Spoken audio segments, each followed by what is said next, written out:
여러분 안녕하십니까? 뉴스라이브 문을 엽니다. 오늘 절기상 대설답게 전국이 꽁꽁 얼었습니다. 한낮에도 서울 영하 4도를 보이며 올겨울 들어 가장 추운 날씨가 예상됩니다. 이런 가운데 재개발 사업에 제동이 걸린 달동네 주민들이 지금 이 시각 거리 위로 나섰습니다. 오늘 뉴스라이브에서는 이 소식 현장 연결을 통해 자세히 살펴보도록 하겠습니다. 12월 7일 뉴스라이브 지금부터 시작합니다. 오늘의 헤드라인입니다. 광진구민이 모인 원탁 토론 자리에서 도시계획과 일자리, 안전과 교육 문화 등에 대해 주민들이 머리를 맞댔습니다. 공동육아시설을 갖춘 성북구 온가족 행복지원센터가 문을 열었습니다. 주거와 일자리, 출산까지 모든 정보를 한 곳에서 얻을 수 있습니다. 43년간 출입이 통제됐던 경복궁 영추문이 일반에 개방됐습니다. 경복궁의 동서남북 모든 방향의 출입이 가능해졌습니다. GTX A 노선의 강남구 구간이 주거지 지하를 관통한다는 사실이 알려지면서 노선 변경을 요구하는 목소리가 높아지고 있습니다.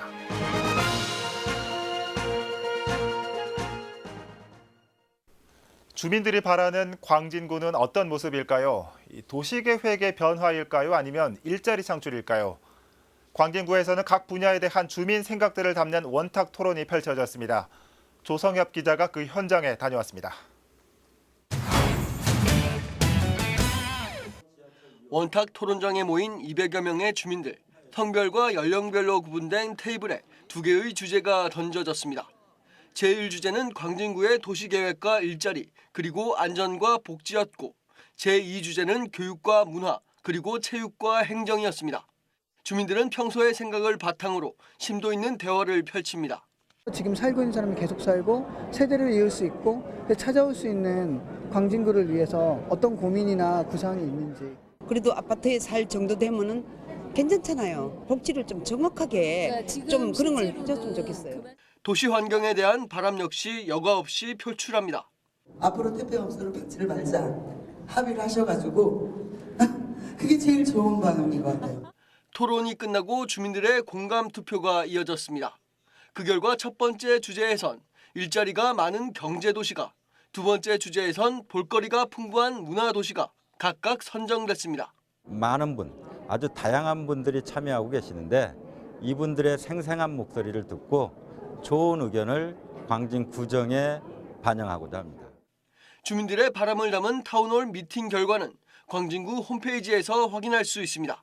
드라이브 설경기 케이블 TV 조성엽입니다. 아이 낳고 키우기 좋은 환경이 만들어지면 자연스럽게 저출산 문제도 해결될 거란 의견이 있습니다. 성북구가 그 시작으로 공동육아시설을 갖춘 온가족 행복지원센터를 개관했습니다. 이혜진 기자입니다.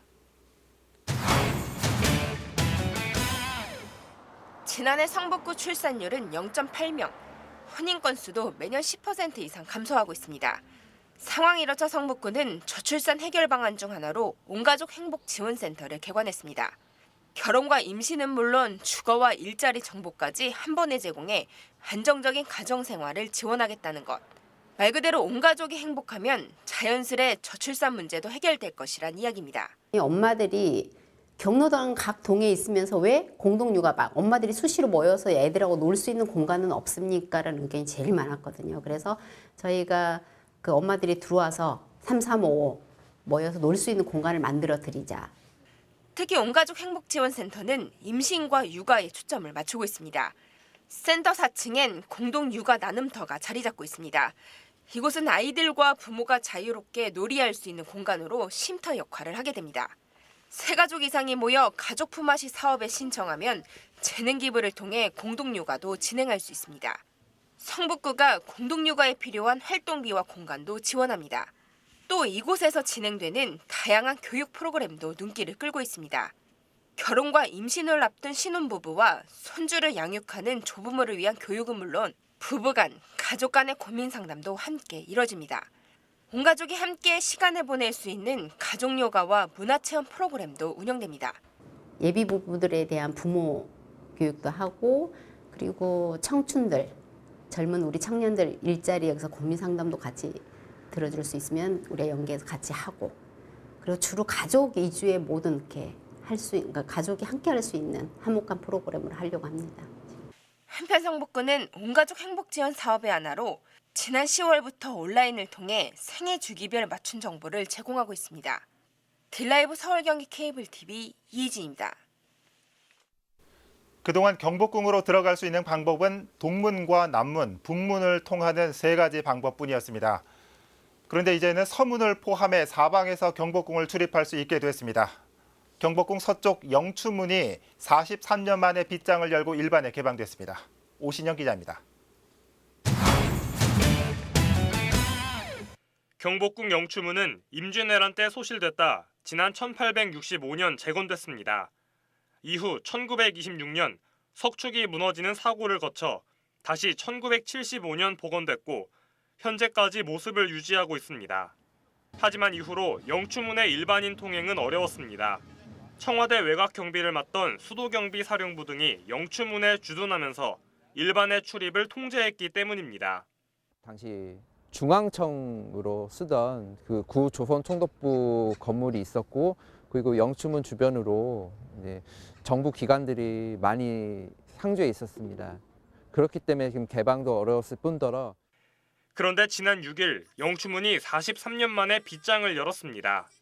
군사시설이 이전되고 그동안 지역 주민들 사이에서 경복궁의 서쪽도 마을과 연결되어야 한다는 목소리가 이어졌기 때문입니다. 지역 정치인들도 이 문제에 관심을 가지며 영추문 개방이 실현된 겁니다. 세종대왕이 집무하시면서 한글 만드신 곳하고 우리 세종대왕이 나신 곳이 연결이 되어야 되는데 이 영추문이 닫혀 있음으로 해서 그것이 이제 차단이 되어 있었지요. 그래서 그 대목이 저희들은 매우 안타까운 현상이다 싶어서. 영추문의 첫 발을 내딛기 위한 시민들의 행렬도 이어졌습니다. 이로써 동서남북 모든 방향에서 경복궁을 출입할 수 있게 됐습니다. 이렇게 예쁜 한복 입고 저기 경복궁을 지나가니까 제가 마치 공주님이 된 것 같은 느낌이에요.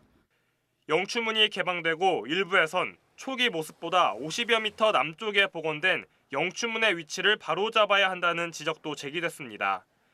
문화재청은 오는 2040년까지 영추문의 위치와 콘크리트로 복원된 외벽 등을 옛 모습으로 돌려놓는 작업을 이어가겠다는 입장입니다. 딜라이브 서울 경기 케이블 TV 오신영입니다.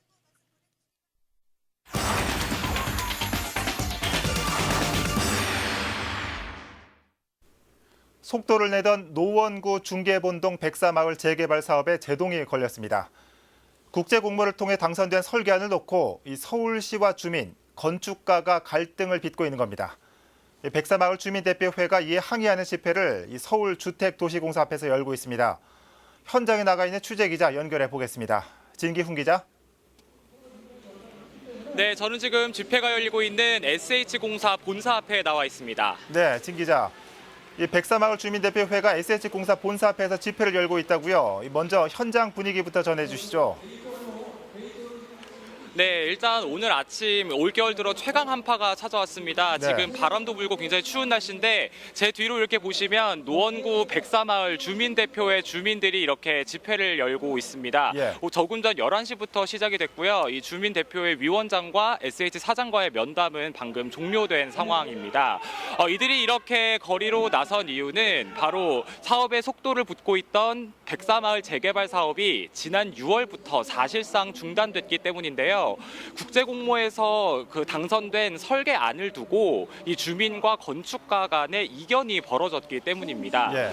최근까지 서울시가 중재를 하긴 했는데 주민과 이 건축가 간의 이견이 워낙에 팽팽하게 대립을 해서 결국엔 합의안을 찾지 못했고요. 예, 그래서 지금 이 집회를 열고 있게 된 겁니다. 예. 이 재개발 과정에서 이 조합과 시행사 등이 마찰을 빚는 경우는 많이 봤는데 이 설계안 때문에 건축가와 주민이 갈등을 빚는 경우는 좀 드문 것 같습니다. 어떤 사연이 있습니까?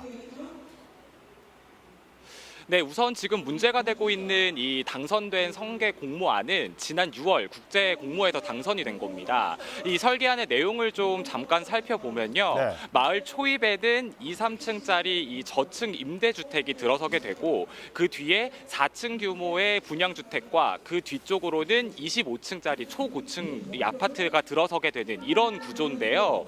이 주민들은 이 설계안에 문제가 있다, 이거 수정해야 된다라는 주장을 하고 있는 겁니다. 그렇다면 과연 어떤 부분, 설계안의 어떤 부분이 문제인지 이 오늘 집회를 주최한 주민대표회 황진숙 위원장님 모시고 얘기 나눠보도록 하겠습니다. 네, 위원장님 어서 오시죠. 네, 일단 우선 이 지금 설계안이 문제가 있다 이렇게 주장을 하고 계신데요. 설계안의 어떤 부분이 좀 문제가 있다고 생각하시나요? 전체가 한 2,000세대를 지는 저희 마을인데요. 꼭대기에는 산 앞에는 25층짜리 고층을 해놓고 나머지는 한 3분의 2가 5층짜리, 4, 5층짜리 저층형을 만들었어요. 저희 분양단지로만 봐서는 너무 균형이 맞지도 않고 그다음에 그 저층으로 짓다 보니까 고밀도여 갖고선 동간가격도 좁고 주민들이 너무 원치를 않고 저희가 봐도 그게 맞지가 않아요. 저희가 원래가 한 최고 20층에 평균 16층으로 할 수 있는 그런 안이 있는데 그거를 전혀 무시하고 그동안 주민의 의견을 하나도 받아들여지지 않은 상태에서 그냥 그렇게 그 MP나 커미셔너나 이런 사람들의 지침에 의해서 그렇게 설계가 되었어요. 그래서 저희가 층수 조정을 요청하고 있는 거예요. 결과적으로는 지금 저층들이 너무 모여 있고, 근데 그것이 이제 주민의 의견을 전혀 반영하지 않은 설계라서 문제가 되고 있다 이건데, 사실은 이게 재개발 과정에서 이렇게 개발 방식을 두고는 마찰이 있는 경우가 많은데 이렇게 건축가와의 이견으로 좀 사업이 중단된 사례는 별로 없는 것 같습니다. 네. 그런데 처음 있는 일인데 이렇게 생각하면 건축가 입장에서는 조금 이런 주민들의 설계 변경 요구가 무리하다 이렇게 느껴질 수도 있을 것 같아요. 이거에 대해서는 좀 어떻게 생각하시나요? 이 국제 지명 공모전을 했을 때 서울시에서 그 MP나 이런 분들에게 그 주민의 의견을 충분히 수렴해서 진행하라라고 요청을 하고 그렇게 해서 진행을 한 건데 저희는 그런 거를 하나 받아보질 못했어요. 어느 업체가 지명이 됐냐는 것 자체도 알 수 없었고요. 요구했지만 알려주지 않았고 그 심사 과정에서도 저희 주민들은 전혀 관여하지 못했거든요. 그래서 조화롭고 아름다운 건축물이 나올 거라고, 설계안이 나올 거라고 기대만 하고 있었어요. 그랬는데 나온 상태에서는 그렇게 뭐 저층과 고층으로 완전히 그냥 딱 단절된 느낌의 설계안이 나와서 저희는 층수 조정을 요청을 한 것뿐이에요. 그리고 그 안이 도계에서 통과를 못해요. 층수 조정을 다시 하고 새로운 안을 내놓으라고 도계에 지적을 했는데도 불구하고 설계자는 그 원안을 그대로 그냥 유지하면서 주민의 의견도 받지 않고 도계의 의견도 받지 않는 게 가장 큰 문제고 지금 지연된 상황인 거예요. 네, 알겠습니다. 그럼 굉장히 주민들 입장에서 답답하실 텐데 저희도 이제 한국측에서 취재를 통해서 만나뵙도록 하겠습니다. 오늘 말씀 잘 들었습니다. 네, 감사합니다. 네. 자, 진 기자, 주민 얘기를 들어보니까 이 평균 16층을 주장해 왔는데 이 설계도를 보니까 너무 저층으로 설계돼서 밀도가 높아지고 환경이 나빠진다 이런 얘기인 것 같습니다. 자, 진 기자, 이 끝으로 이 백사마을 재개발 사업은 어떤 사업인지 정리 좀 해주시죠. 네, 이 노원구 중계 본동에 있는 백사마을은 지난 2009년 정비구역으로 지정됐습니다. 예. 그렇지만 그 이후에 사업자가 계속 바뀌는 등 이 우여곡절을 10년간 겪으면서 사실상 사업은 표류해 왔는데요. 그러다가 지난해 이 SH공사가 사업 시행자로 선정이 됐고 또 주민 대표회도 새롭게 구성이 되면서 사업에는 속도가 붙기 시작했습니다. 그래서 당초 계획대로라면 내년 초 착공에 들어가서 오는 2022년에는 분양을 시작한다 이런 계획이었는데 지금까지 전해드린 내용처럼 이 설계안을 놓고 이 주민과 건축가 간 이견이 발생하면서 사업은 또 지연되고 있습니다. 네, 지금까지 집회가 열리고 있는 SH공사 본사 앞에서 관련 내용 전해드렸습니다. 네, 진기훈 기자 잘 들었습니다. 이 추운 날씨에 건강 해치는 일 없어야 할 텐데 이 모쪼록 원만한 해결 방안 나오면 좋겠습니다. 이 자세한 사항은 저희 추후 보도를 통해서 전해드리도록 하겠습니다. 백사마을 집회가 열리고 있는 SH공사 연결해봤습니다.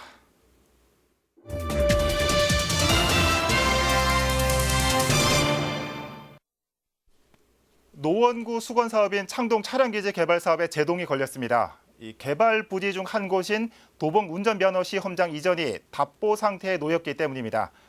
자칫 반쪽 사업이 될 거란 우려의 목소리도 있습니다. 박선아 기자의 보도입니다.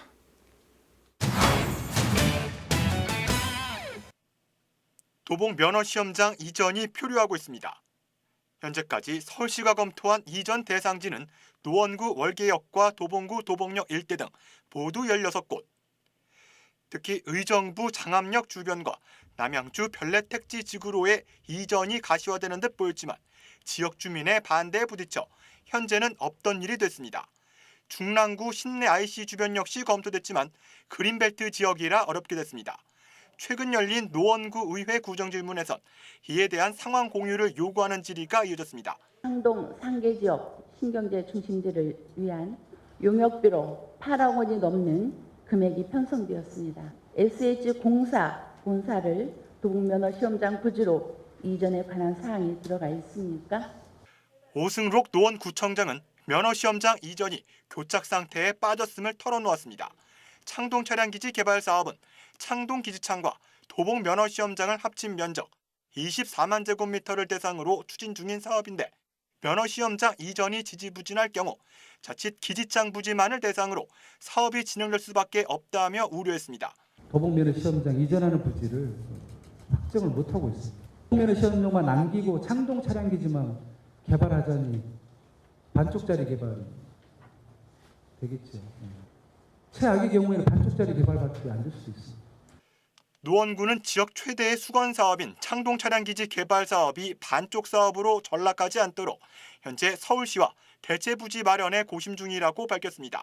하지만 해당 지자체에 인센티브를 주는 것도 제안하고 있지만 선뜻 나서는 곳은 없다고 덧붙였습니다. 들라이브 서울 경기 케이블 TV 박선아입니다. 국토교통부는 파주 운정에서 강남구 삼성역까지 연결하는 광역 급행철도 GTX A 노선을 이달 중 착공을 목표로 사업을 추진하고 있습니다. 강남구 구간은 재개발이 결정된 주거 밀집 지역의 지하를 관통하고 있는데 노선 변경을 촉구하는 목소리가 커지고 있습니다. 지혁배 기자입니다. 파주 운정에서부터 강남구 삼성역까지 모두 5개 정거장에 총 연장 42.6km의 수도권 광역 급행철도 GTX A 노선 사업의 착공이 초읽기에 들어갔습니다. 전체 노선 중 강남구는 압구정동과 청담동을 지나고 있습니다. 환기구는 압구정 현대아파트 인근 완충 녹지대와 한남대교 남단에 설치됩니다. 노선은 지하 50m를 지나는데 주거지를 통과하는 청담동의 경우 지하 43m인 곳도 있습니다. 그런데 노선 계획이 구체적으로 수립되는 과정에서 제대로 된 주민 의견 수렴 과정이 없었다는 주장이 제기됐습니다. 아파트 바로 앞에 환기구가 세워지고 청담동의 주거지역 지하를 관통하는 사실을 지난달 말에서야 처음 알았다는 겁니다. 북한산 같은 경우는 동식물 때문에 적어도 120m 이하로 판다고 하는데 그 아파트 밀집 지역 지하로 지하철을 만든다는 거는 정말 말도 안 되는 그런 탁상행정이라고밖에 볼 수 없습니다. 강남구의 GTX A 노선 주변은 이미 재개발이 추진되는 지역. 주민들은 터널 공사가 진행될 경우 소음이나 진동으로 인한 기본권 침해와 싱크홀 같은 사고가 발생할 위험이 크다는 것을 문제로 지적하고 있습니다.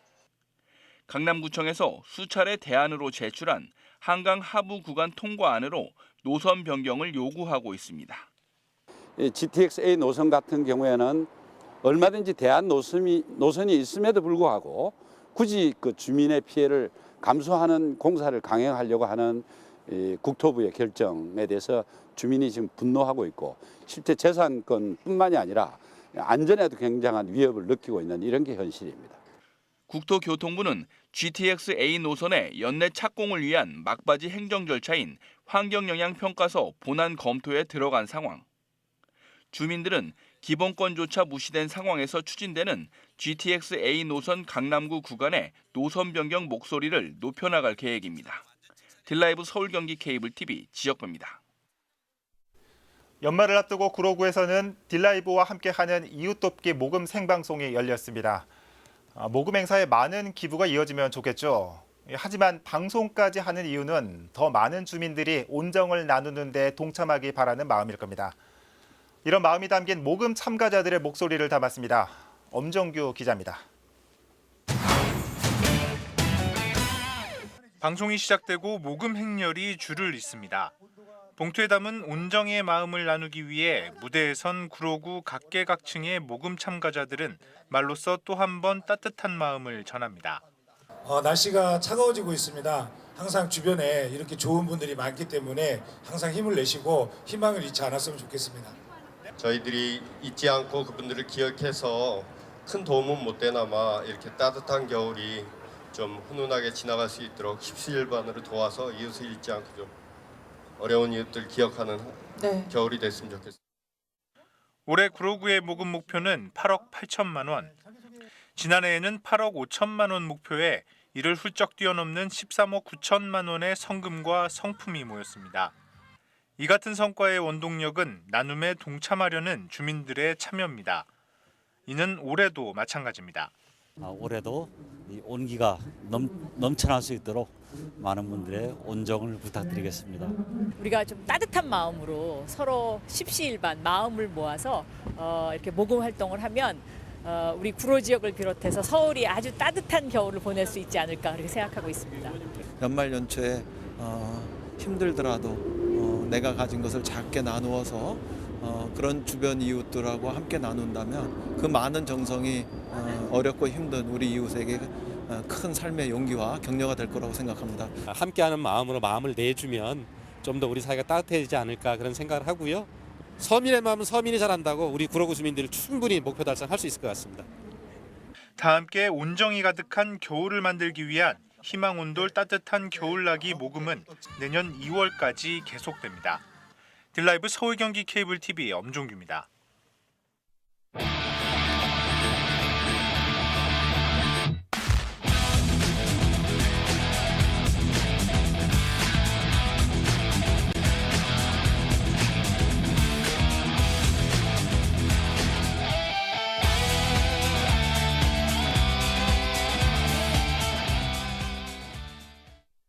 이제는 임대주택도 라이프 스타일을 반영한 맞춤형으로 공급되고 있습니다.